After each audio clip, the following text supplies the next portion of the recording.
Hey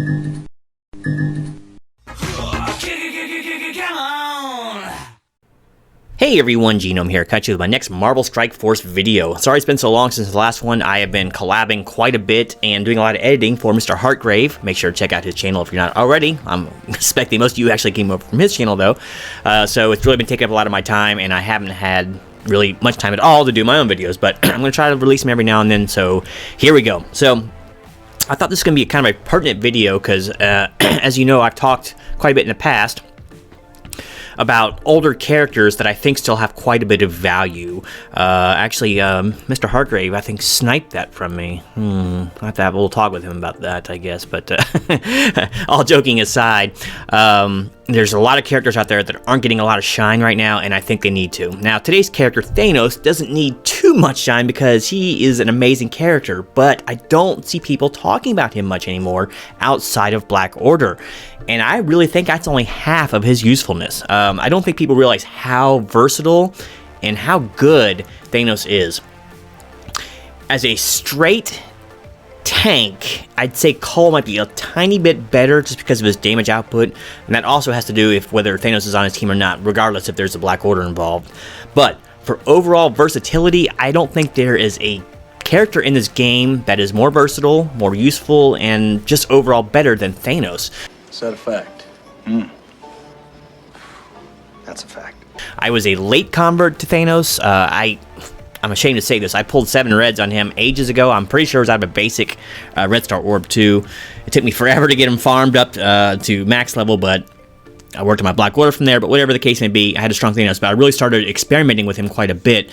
And yes, I think that outside of the slap in the face that is Silver Surfer to the community, is basically Scopely's way of saying, hey, you're gonna have problems with our game? Here, buy this character. So they made him gross. I only count him as a character because he's so ridiculous, but whatever.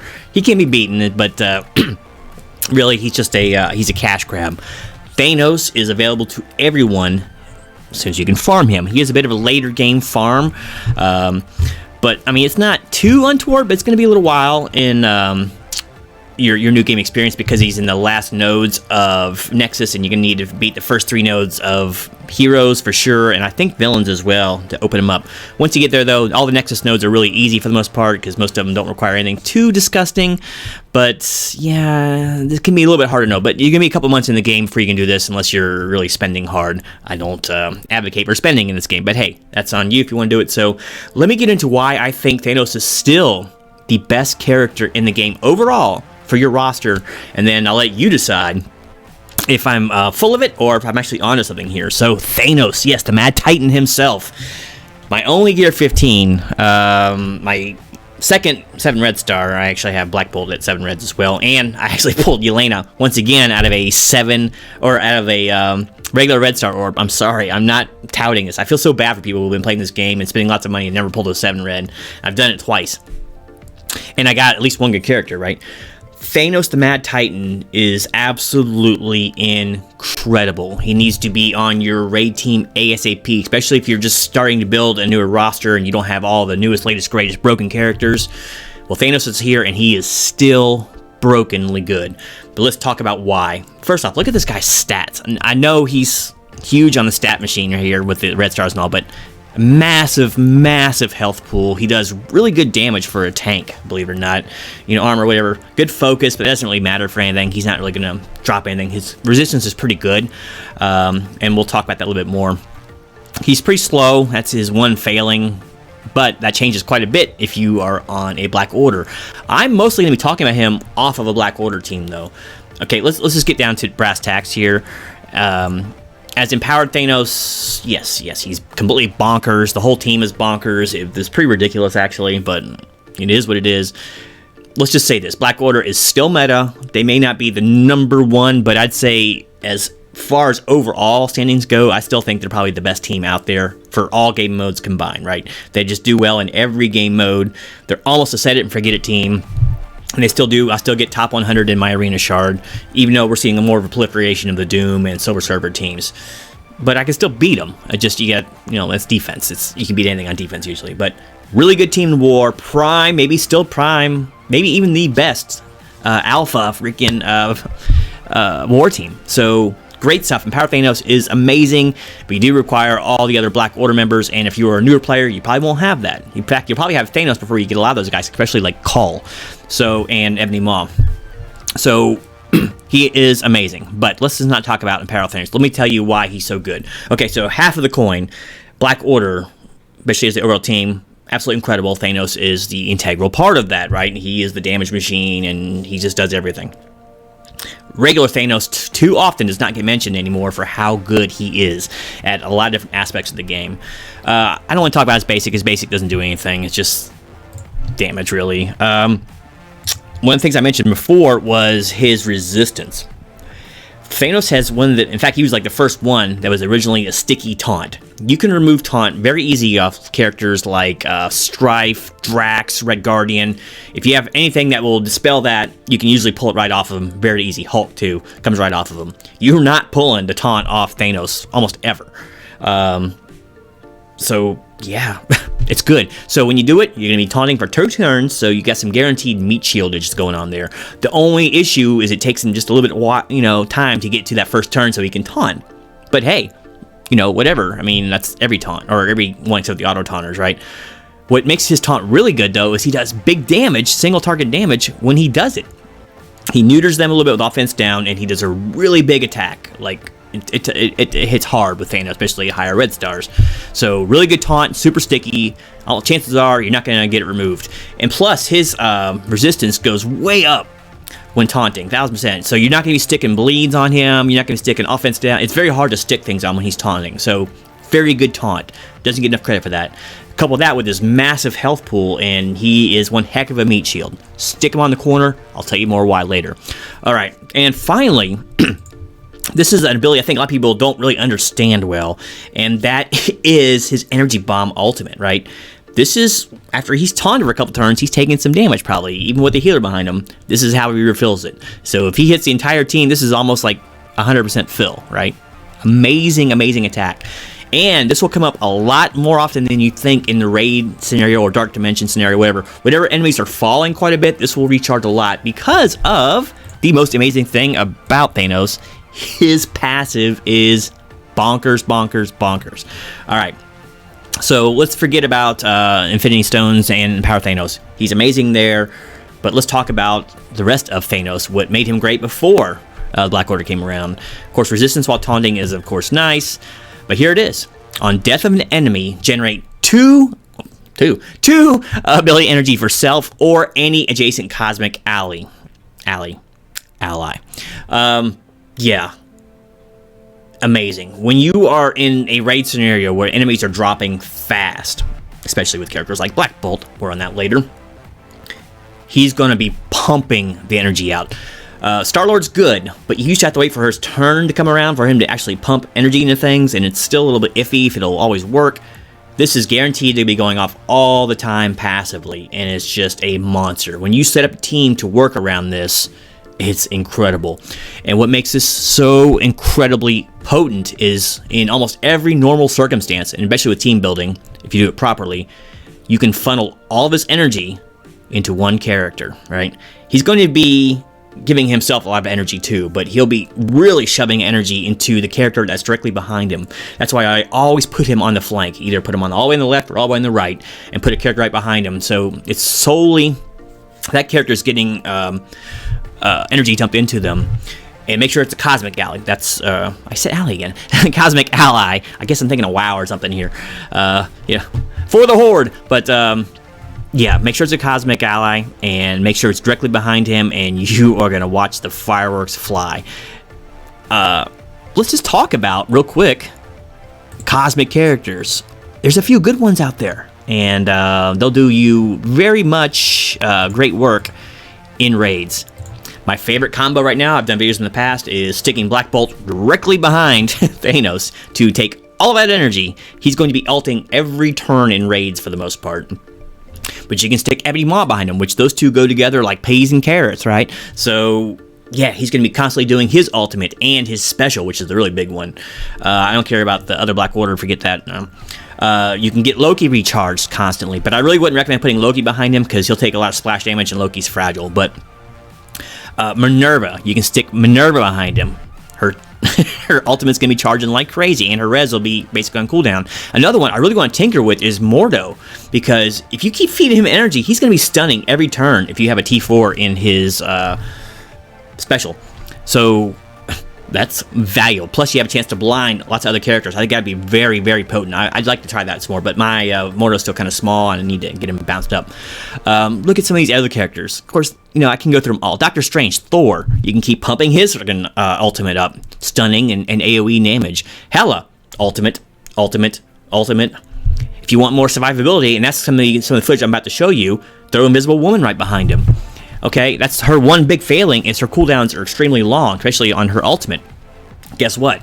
When she's parked behind Thanos by herself, she's getting all that energy, and you can start doing ultimate after ultimate after ultimate. So whereas you got super offense with the Black Bolt edition, you have super defense with the Sue Storm one.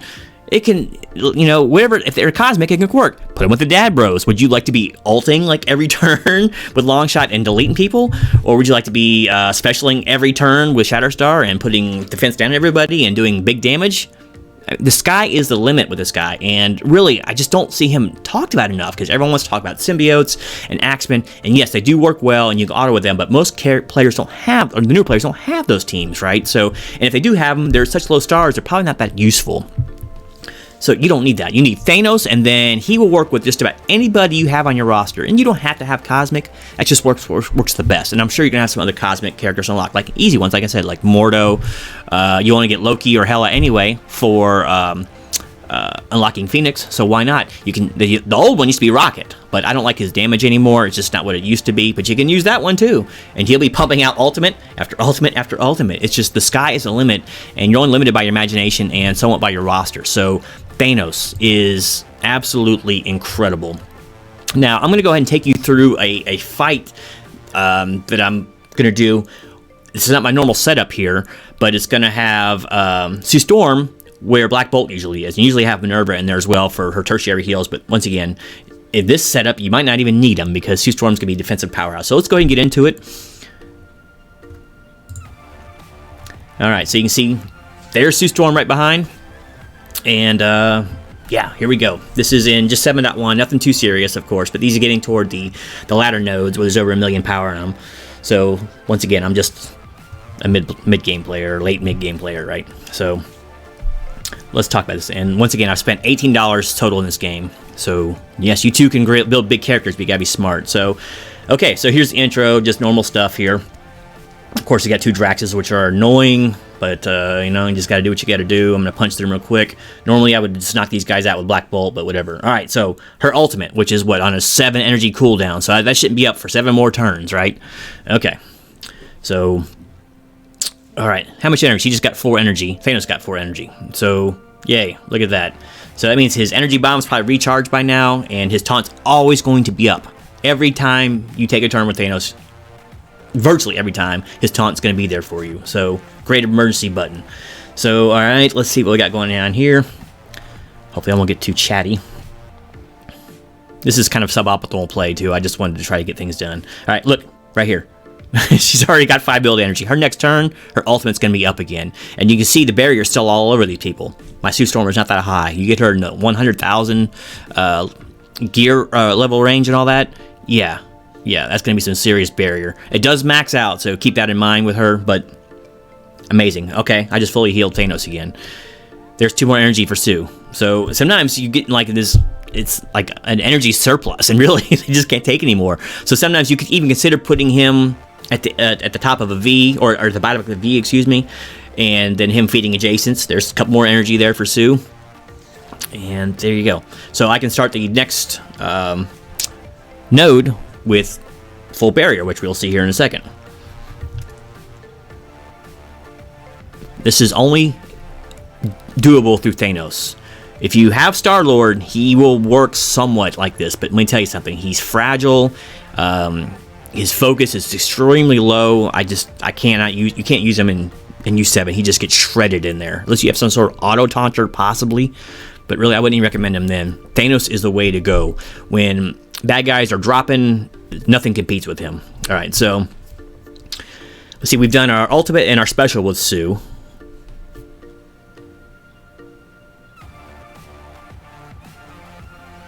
And look, they're both ready off cooldown again. So I'm going to hit her ultimate one more time here. And let's see where that is at the end of this fight. I'm sure she'll get another turn, maybe not. She's pretty slow, but we'll see. Thanos' taunt is always up. And I didn't really take any damage other than some symbiote damage, but those, they heal themselves. They're basically self-sufficient. So. Okay, let's just get rid of some dodges here. Okay, her special is ready to go, so she used her special and her ultimate. She's basically bare. She has 2 energy on her ultimate now. We'll see where she goes from here. Let's go ahead and heal up with Thanos.